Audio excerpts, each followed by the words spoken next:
हर एक उम्मीद को लाजिम है एक सरखेज मायूसी।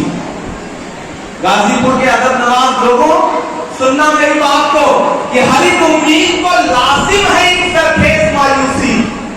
उजाला रात में होता है, जुगनू में नहीं होता।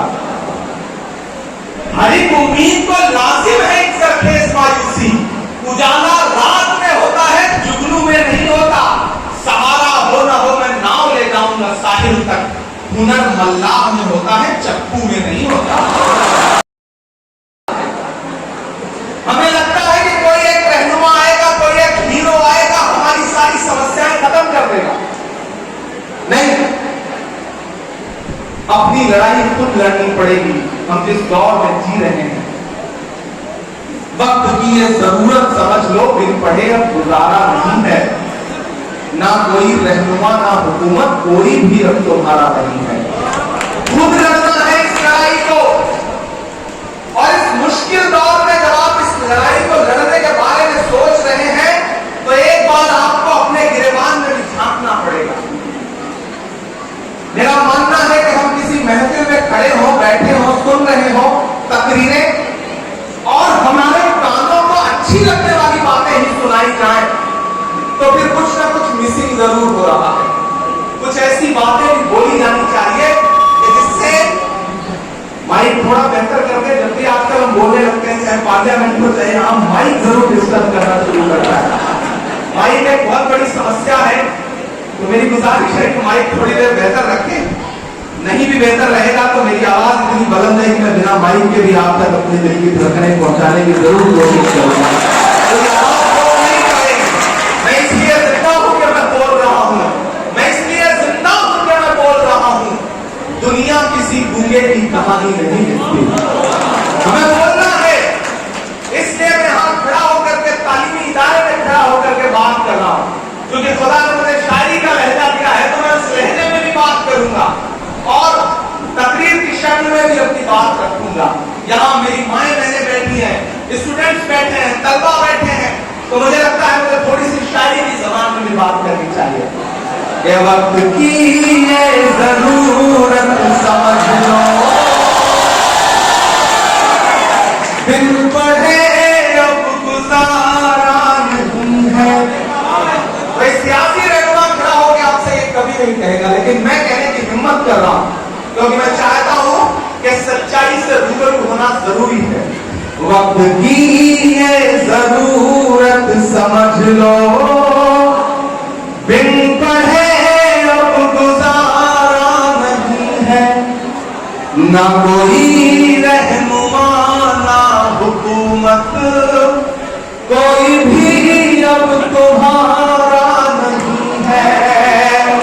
ना कोई रहनुमा ना हुकूमत, कोई भी अब तुम्हारा नहीं है।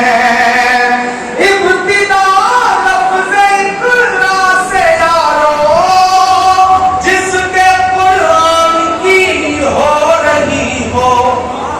इब्तिदा लफ्ज़ इक़रा से यारो, जिसके कुरान की हो रही हो। कौम ऐसी भी रह जाए जाहिल, ये खुदा को गवारा। ऐसी भी रह जाए जाहिल, ये खुदा को गवारा नहीं है। शेर सुना कि तुम पढ़ो और पढ़ कर लिखो सब, वरना तारीख बदली मिलेगी। अभी डॉक्टर ओम शंकर जी बोल रहे थे, तो उन्होंने कहा इमरान साहब आप सिर्फ प्रतापगढ़ के नहीं है, पूरे भारत के हैं, इसलिए अपना नाम बदल लीजिए। मैंने कहा यही कोशिश तो सरकारें कर रही हैं कि अपना नाम बदल लीजिए। हम एहतजाजन अपना नाम नहीं बदलेंगे, वो और होंगे जो मैखाने में जाके पीते हैं, हम जहां पीते हैं मैखाना बना लेते हैं। हम जिस मिट्टी में पैदा हुए हैं वही मिट्टी हिंदुस्तान है, हम जिस गांव में पैदा हुए हैं वही भारत है। कभी शाहिद ने शेर कहा कि जो भी मिलता है उसी को देखने लगता हूं मैं, क्या करूं मजबूरियां हैं गांव से आया हूं मैं। मैं तेरे साहिल पे आया था कि देखूं तेरा ज़र्ब, ऐ समंदर किसने तुझसे कह दिया प्यासा हूं मैं। हम गांव की मिट्टी से आए थे लोग हैं, और यहां बैठे हुए बच्चों से मैं बात कहना चाहता हूं मेरे भाई। खालिद अमीर साहब कह रहे थे कि जो गरीब बच्चे हैं वो यहां आते हैं, जो पढ़े लिखे बच्चे हैं, जो अमीर परिवारों के बच्चे हैं, वो इंग्लिश मीडियम स्कूल में जाते हैं। मैंने अपनी बेसिक शिक्षा जो है वो प्राइमरी से पूरी की, हाई स्कूल तक सही से खड़ी हिंदी बोलनी नहीं आती थी। मैं यहाँ एतराफ कर रहा हूँ इस बात, क्योंकि हम ऐसे गांव में पैदा हुए जहां अवधी बोली जाती थी, खड़ी हिंदी नहीं बोली जाती थी। खड़ी हिंदी बोलने में टांगे कांपती थी, पांव कांपते थे। वालिद साहब चूंकि घर का सबसे बड़ा बेटा था, तो वालिद साहब नहीं चाहते थे कि पढ़ने के लिए मैं गांव छोड़ करके 70 किलोमीटर 80 किलोमीटर इलाहाबाद जाऊं। वो चाहते थे कि गांव के ही किसी डिग्री कॉलेज में एडमिशन ले लूं, ग्रेजुएशन कर लूं, पोस्ट ग्रेजुएशन कर लूं, डिग्रियां ले लूं। लेकिन जिद थी मुझे अपनी मंजिल खुद तय करनी थी। वालिद साहब की मर्जी से हट के, उनको नाराज करके इलाहाबाद यूनिवर्सिटी का एंट्रेंस दिया, एडमिशन लिया। कोई बताने वाला नहीं था कि ग्रेजुएशन में सब्जेक्ट क्या लेना चाहिए, नहीं बताने वाला था। गांव में तो यही है ना सोच कि हाई स्कूल कर लो, इंटर कर लो, बीए कर लो, एमए कर लो, उसमें क्या कर लो, कौन सा सब्जेक्ट ले लो, कोई बताने वाला नहीं, कोई गाइड करने वाला नहीं। अपनी मर्जी से ग्रेजुएशन में एंट्रेंस दिया, एडमिशन लिया। जब इलाहाबाद विश्वविद्यालय में पहुंचा तो आंखें चुनिया गई, ऐसा लगा कि मैं तो गांव से आया हूं, मैं तो यहाँ एडजस्ट ही नहीं होता हूं। उस समय हम पैंट के साथ शर्ट नहीं पहनते थे, बुश शर्ट पहनते थे जो लंबी होती थी, कुछ रुपए मीटर कपड़ा जिसका आता था। उस लिबास में यूनिवर्सिटी में जाकर के देखा कि अच्छे अच्छे कपड़े पहने हुए लोग, अंग्रेजी बोलते हुए इलाहाबाद विश्वविद्यालय के बच्चे, पूरब का ऑक्सफोर्ड, तो हमें लगा इस दुनिया में तो हमारी जगह ही नहीं बनती है। लेकिन खुद पर भरोसा रखिए तो खुदा नए रास्ते खोलता है आपके लिए। वहां एहसास हुआ कि खुदा ने मुझे एक हुनर दिया है, मुझे उस हुनर को तलाशना है। और बुजुर्गों से भी एक बात कहना चाहता हूं, अपने बच्चों के अंदर छिपे हुए हुनर को पहचानिए। अगर सचिन तेंदुलकर को उनके पिता आईएएस बनाना चाहते तो ना वो कभी आईएएस बन पाते, ना सचिन तेंदुलकर बन पाते। अगर शाहरुख खान को उनके वालिद क्रिकेट खिलवाना चाहते तो ना वो कभी शाहरुख खान बन पाते, ना क्रिकेट खेल पाते।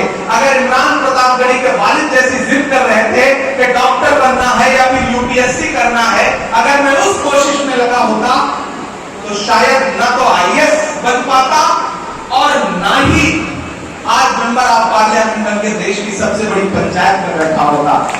इसलिए अपने बच्चों के हुनर को पहचानिए। और मुझे अपने भाइयों से, बहनों से भी ये कहना है कि खुदा हर इंसान को, हर बच्चे को एक हुनर देता है, उसे पहचान लो, उसे तलाश लो, तो पूरी दुनिया में वही तुम्हारी पहचान का सबब बन जाएगा। अगर नहीं पहचानोगे तो धीरे धीरे वो टैलेंट, वो हुनर भर जाता है जिस भी फील्ड में। ये तो वायरल होने का जमाना है, आपका एक वीडियो वायरल होता है और बड़े बड़े भन्ना सेठ घर में बैठे रहते हैं, उस बेटे का इंटरव्यू लेने के लिए पूरी दुनिया की मीडिया चली आती है। ये बदला हुआ जमाना है, ये सोशल मीडिया का जमाना है, मीडिया का जमाना है। अपने अंदर के टैलेंट को पहचानो, स्पेशलाइजेशन का जमाना है। पहले एक दौर था कि एक डॉक्टर होता था, वही सर्दी खांसी का इलाज करता था, वही पेट के दर्द का इलाज करता था, वही हड्डियां टूटने का इलाज करता था। लेकिन आज हर बीमारी के अलग अलग स्पेशलिस्ट डॉक्टर हैं। ये स्पेशलाइजेशन का जमाना है। अपने अंदर के टैलेंट को पहचानो। और ये जो चारों तरफ सामाजिक तौर पे अन्याय हो रहा है और आपको लग रहा है कि इस सामाजिक अन्याय के दौर में आप कहां खड़े हैं, तो मैं आपसे ये कहना चाहता हूं। अभी मैं एक चैनल पे इंटरव्यू दे रहा था तो मुझसे कहा गया कि इमरान साहब अकलियतों के घरों के सामने बुलडोजर खड़े हैं, ट्रेनों में उनको लिंच करने की कोशिशें की जा रही हैं, आप क्या कहेंगे, आप कैसा हिंदुस्तान देखते हैं? तब मैंने उनसे बात कही थी कि मैं आने वाले 10 सालों बाद एक ऐसा हिंदुस्तान देखता हूं जो इतना खूबसूरत होगा, इतना खूबसूरत होगा कि हर मजलूम अपने हक के लिए अपनी सदाएं खुद बुलंद करेगा। क्योंकि ये दौर ऐसा दौर है जो इंसानों को सिखा रहा है कि जीना कैसे है,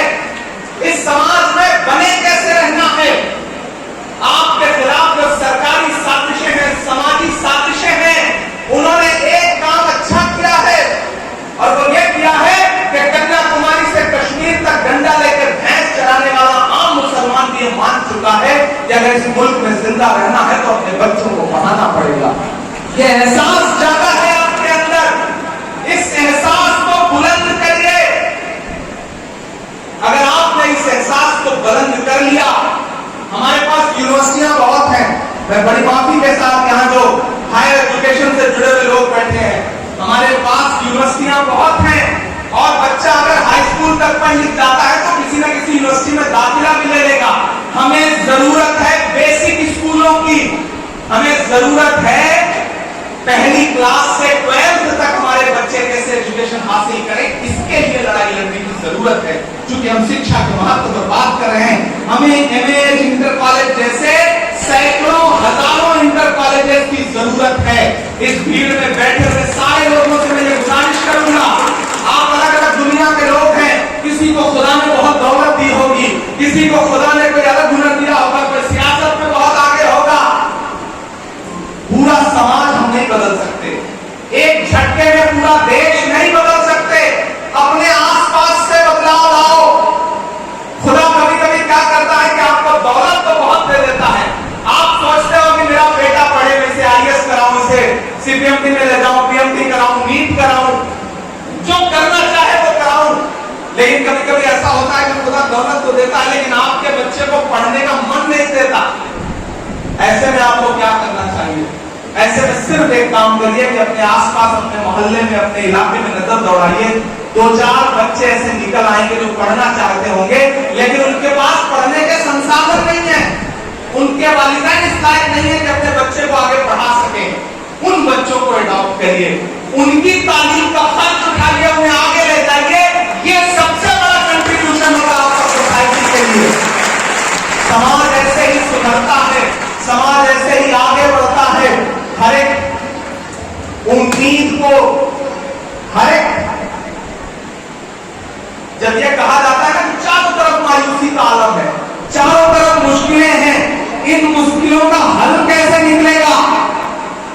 हर एक उम्मीद को लाजिम है एक जरखेज मायूसी। गाजीपुर के अदब नवाज लोगों, सुनना मेरी बात को कि हर एक उम्मीद को लाजिम है एक जरखेज मायूसी। उजाला रात में होता है, जुगनू में नहीं होता। हर एक उम्मीद को लाजिम है एक जरखेज मायूसी। उजाला रात में होता है, जुगनू में नहीं होता। सहारा हो न हो मैं नाव ले जाऊंगा साहिल तक, हुनर मल्लाह में होता है, चप्पू में नहीं होता।